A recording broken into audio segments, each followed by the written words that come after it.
Hello everyone, this is Niharika Talreja and welcome to my channel that is Niharika Talreja English Tutorials. Now this is the second part of the poem The Night Mail. If you haven't seen my first part of this poem, kindly check it out in the description box. But before starting the second part, I would request you to please subscribe my channel, hit the like button, comment on my channel. If you want to connect with me, just check my Telegram channel in the description box. Description box में Telegram channel का link है, उससे आप जुड़ सकते हैं मुझसे. और अगर आपने इसका पहला पार्ट नहीं देखा तो जरूर जाके देखिएगा, तो आपको ये बेटर समझ में आएगी ये पूरी पोयम की एक्सप्लेनेशन. एंड प्लीज सब्सक्राइब करिएगा मेरा channel. Thank you. So let's begin. So this is the second part, और इस फर्स्ट पार्ट हम लोग ने कवर अप कर लिया था, और ये नेक्स्ट स्टैंजा है. Letters of thanks till lovers declaration. So let's सी.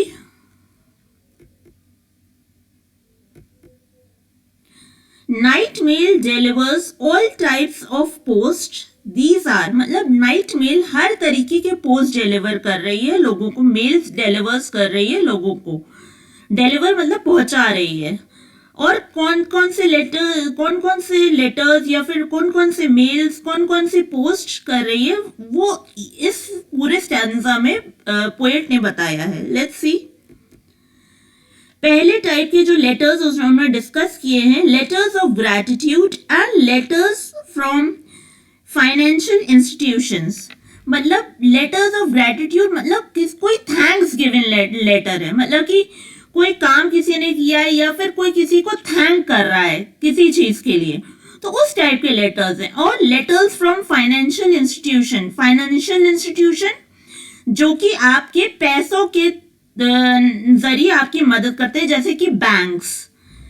तो बैंक्स यहाँ पे केवल बैंक्स नहीं है, जितने टाइप के फाइनेंशियल इंस्टीट्यूशन है, क्योंकि उस समय में जो फाइनेंशियल इंस्टीट्यूशन ज्यादातर जो प्रचलन में थे वो बैंक्स थे, तो इसीलिए पोएट ने बैंक वर्ड यूज किया है. तो ये वही बैंक है जिसमें आप लोग अपने पैसे जमा करते हैं. So letters of gratitude and letters from financial institution. Letters from teenagers sharing their delight. अब टीनेजर्स कौन है? बॉयज एंड गर्ल्स को यहाँ पोएट टीनेजर्स, मतलब टीनेजर्स जो रेफर किया जा रहा है वो बॉयज एंड गर्ल्स दोनों को रेफर किया जा रहा है, जिनकी एज जो होती है वो 13 to 19 ज्यादातर होती है, but in all you can take it to till the age of 20 as well, 20-21 also. So 12 to 21 जो एज है जो यहाँ पे रेफर कर रहा है पोएट, तो वो क्या कर रहे हैं, अपने डिलाइट को, अपने जॉय को, अपनी खुशी को जो व्यक्त कर रहे हैं, वैसे लेटर्स जो हैं वो लोग एक दूसरे को भेज रहे हैं. दे आर शेयरिंग, अपने खुशियों को शेयर कर रहे हैं, आपस में बांट रहे हैं.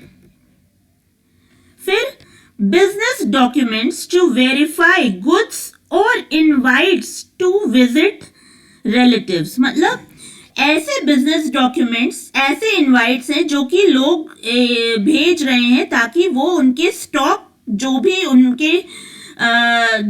वर्क प्लेस में जो उनका स्टॉक पड़ा हुआ है, गुड्स पड़े हुए हैं, उनका वेरिफिकेशन, उनकी जांच पड़ताल के लिए. और इनवाइट्स, मतलब इनवाइट्स यहाँ इनविटेशन से है कि कोई किसी को इनवाइट कर रहा है अपने रिलेटिव्स को, टू विजिट रिलेटिव्स.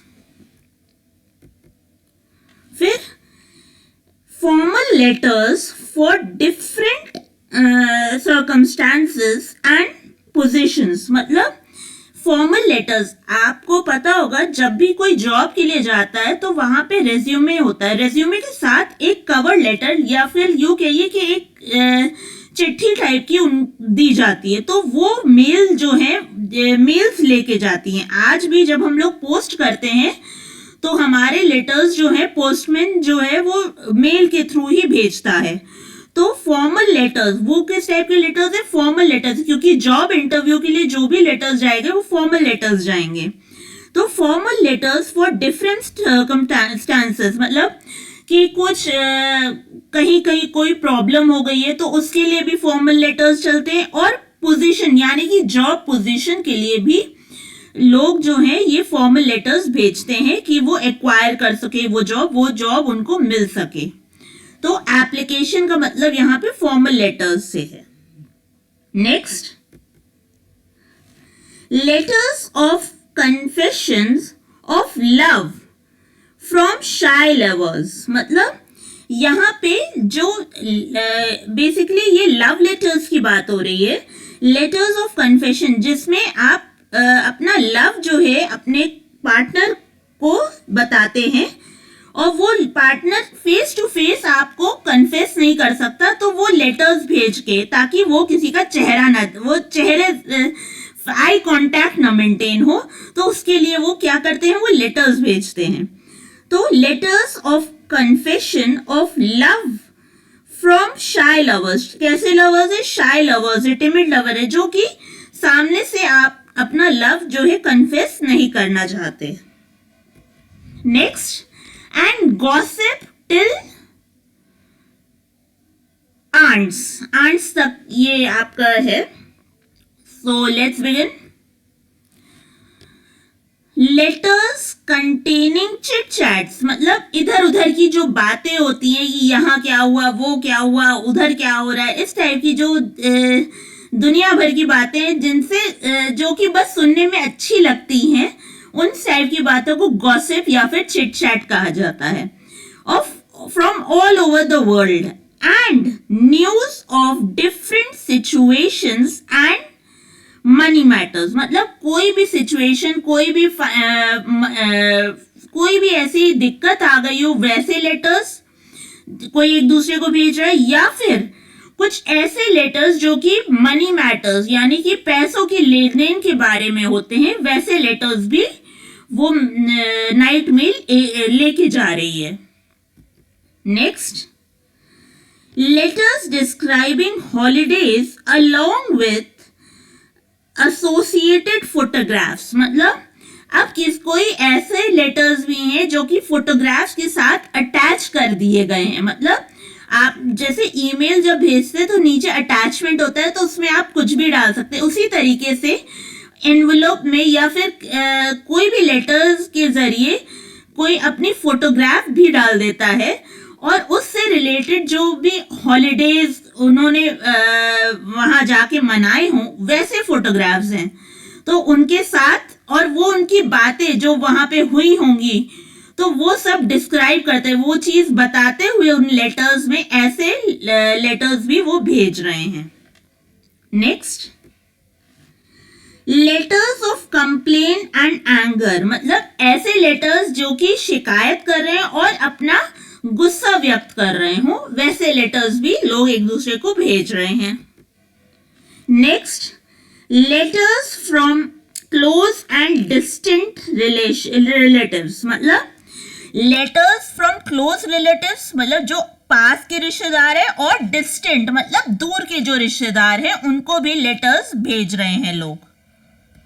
नेक्स्ट, अब ये नेक्स्ट स्टैंजा की कुछ और लाइंस हैं। Letters to Scotland till the blue, मतलब ये यहां तक ये लाइन कवर की गई है एक्सप्लेनेशन में।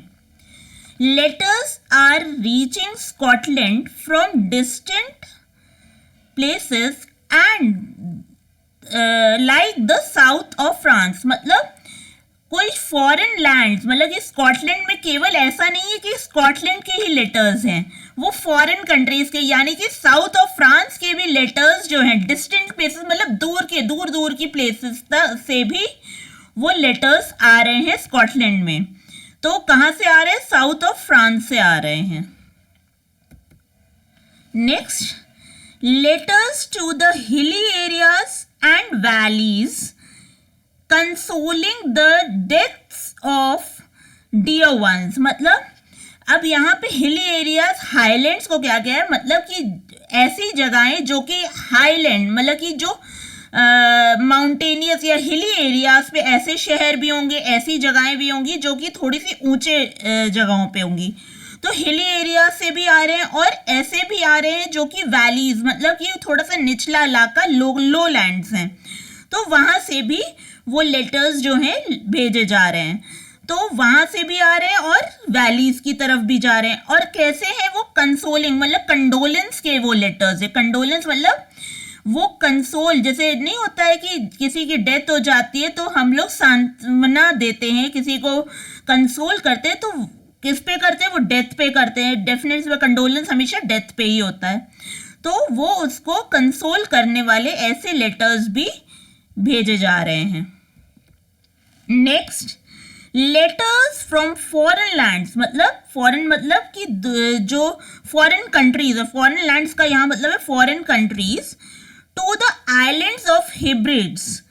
अब ऐसे भी हैं जो फॉरेन लैंड्स, मतलब कि जो विदेशों से आ रहे हैं, और वो केवल ऐसा नहीं है कि बड़े बड़े शहरों में आ रहे हैं, कुछ आइलैंड्स, जो छोटे छोटे आइलैंड्स हैं स्कॉटलैंड के, हाइब्रिड्स जैसे नाम है, हिब्रिड्स जो नाम है, वहां पे भी आ रहे हैं वो लेटर्स।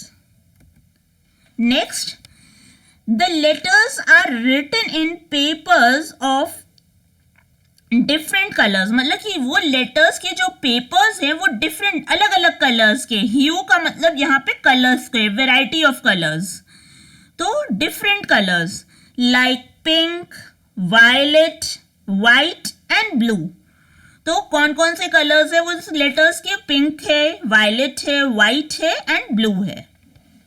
नेक्स्ट,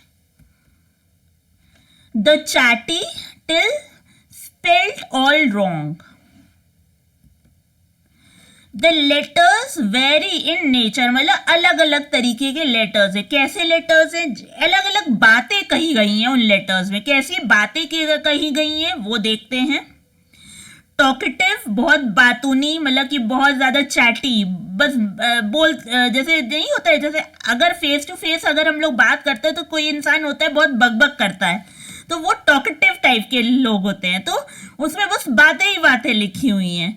वो हो सकता है काम की भी बातें हों या फिर कोई काम की बातें ना भी हों।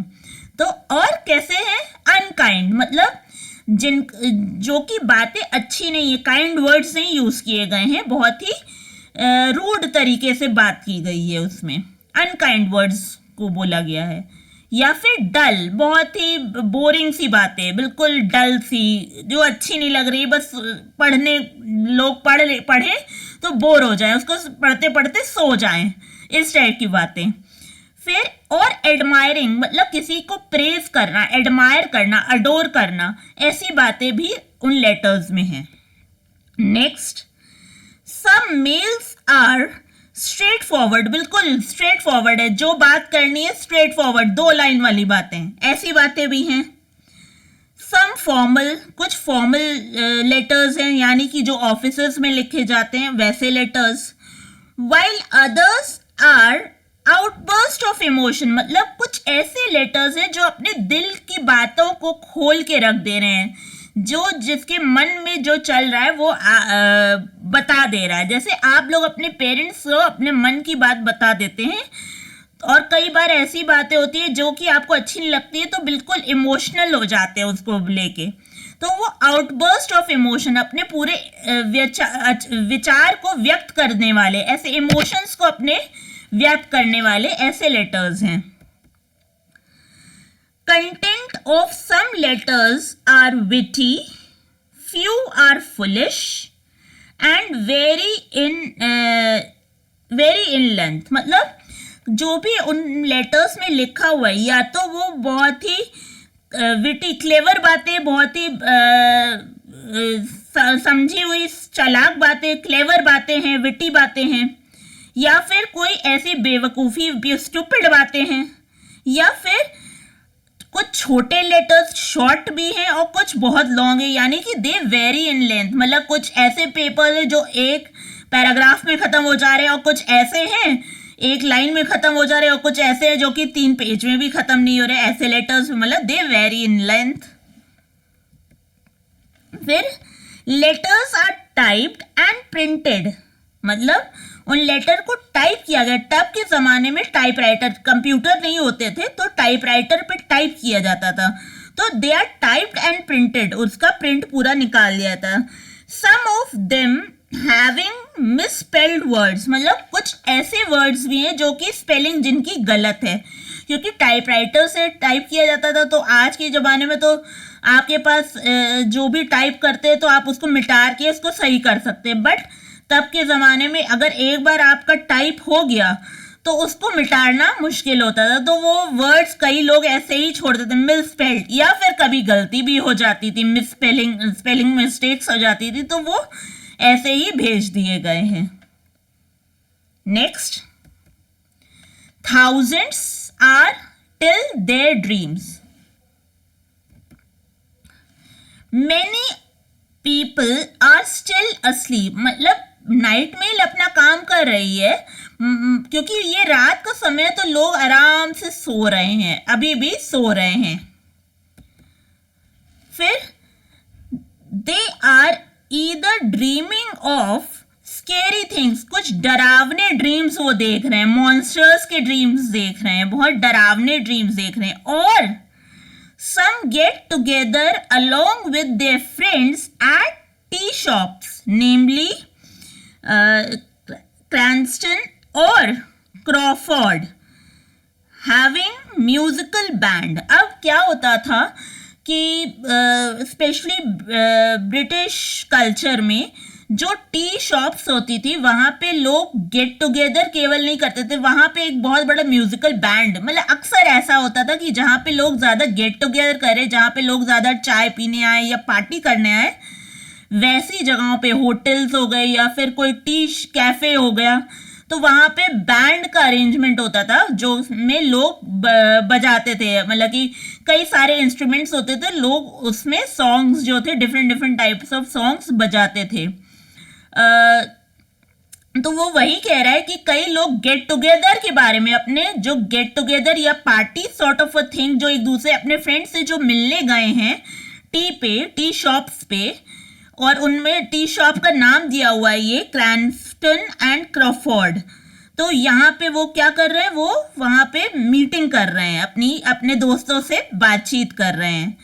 हैविंग म्यूजिकल बैंड, वहाँ पे क्या है, म्यूजिकल बैंड है, वो बजा रहे हैं अपना, तो वो एंजॉय कर रहे हैं basically. People are sleeping in industrial city Glasgow as well as in peaceful city Edinburgh. अब जो लोग हैं, कुछ लोग जो है ग्लासगो में भी रहते हैं, वर्किंग ग्लासगो, मतलब ग्लासगो एक ऐसी जगह है जहाँ पे बहुत हमेशा काम रहता है, वो जगह कभी सोती नहीं है, तो इसीलिए वो वहाँ पे वर्किंग ग्लासगो वर्ड यूज किया गया है, वो जगह कभी सोती नहीं है।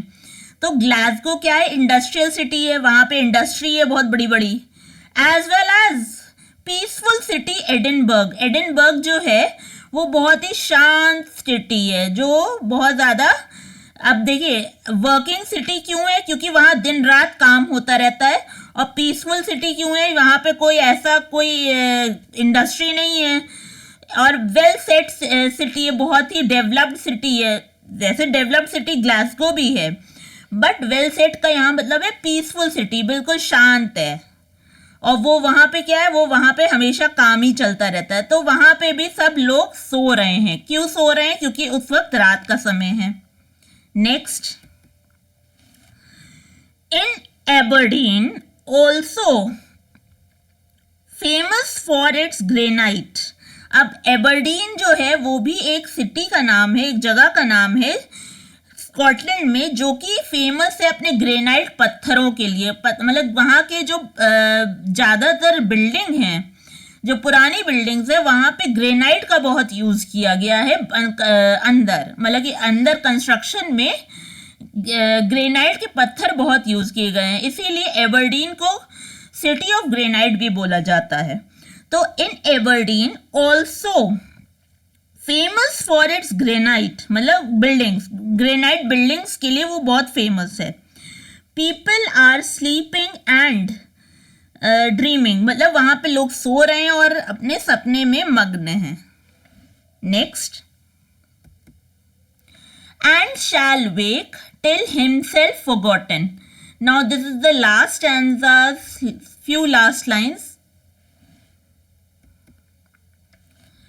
When these people will become alert, मतलब ये people जो लोग हैं जो जब जागेंगे, they will when they will wake up, they will wish and desire, वो सोचेंगे, वो desire करेंगे, वो आशा रखेंगे किस चीज़ की? लेटर्स की. कौन से लेटर्स की? एग्जैक्टली ये वही लेटर्स की बात कर रहे हैं जो नाइट मेल लेके आ रही है. So when these people will become alert, मतलब यहाँ पे जब वो सो के उठेंगे, दे विल विश. अब पिछले स्टैंजास में आपने देखा होगा कि वो वहाँ पे लोग सो रहे हैं और वो ड्रीम कर रहे हैं. अब वो सो के उठेंगे इस यहाँ पे, तो जब वो सो के उठेंगे तो they will desire, they will wish कि वो लेटर्स उन्हें मिल जाएं. As soon as they will hear the postman's knock at their door, their heart will start pumping fast in excitement. मतलब यहाँ पे ये कहने की कोशिश कर रहा है कि जैसे ही पोस्टमैन, वो लोग वेट कर रहे हैं कि उनके लेटर्स आए, और लेटर्स कौन लेके आएगा? पोस्टमैन लेके आएगा. ट्रेन तो किसी के घर आएगी नहीं, डेफिनेट सी बात है. तो वो पोस्टमैन का वेट कर रहे हैं कि वो कब दरवाज़ा खटखटाएगा, कब दरवाजे पे नॉक करेगा, और और उसी नॉक के लिए वो एक्साइटमेंट में उनकी हार्ट बीट जो है वो फास्ट हो गई. हार्ट बहुत जल्दी पंप कर रहा है, जल्दी जल्दी धड़क रहा है.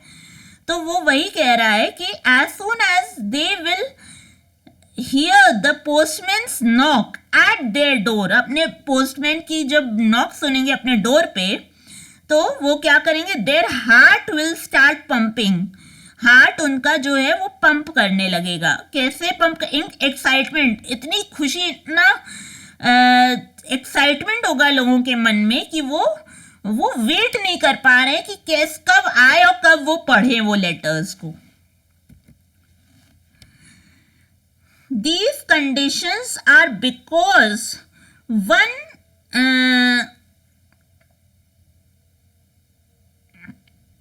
no one can tolerate the situation of not being remembered by their near and dear ones. मतलब ये कंडीशन क्यों है? क्यों इतना जोर जोर से हार्ट उनका पंप करेगा? क्यों इतनी एक्साइटमेंट है? क्योंकि कोई नहीं चाहता कि उनके वो किसी के रिमेम्बरेंस में, किसी की याद में ना रहे. कोई ये चीज़ बर्दाश्त नहीं, टॉलरेट नहीं कर सकता, कोई ये चीज़ बेयर नहीं कर सकता, बर्दाश्त नहीं कर सकता कि सब लोग उसे भूल गए हों. तो they all want to be remembered by everyone, by their loved ones. तो नियर एंड डियर वंस यानी कि लव्ड वंस. तो हर कोई ये चाहता है कि उनके नियर एंड डियर वंस उनको याद रखें और वो लेटर्स के ज़रिए अपने जो कम्युनिकेशन है वो जारी रखें, ताकि वो ये रहे कि हाँ, मेरे पीछे मेरे जो चाहने वाले लोग हैं वो मुझे लेटर्स लिख रहे हैं, मुझे याद रखते हैं. So that's it for today. I hope you like my video. Kindly hit the like button, share my video with your friends and subscribe my channel. Thank you. Have a nice day.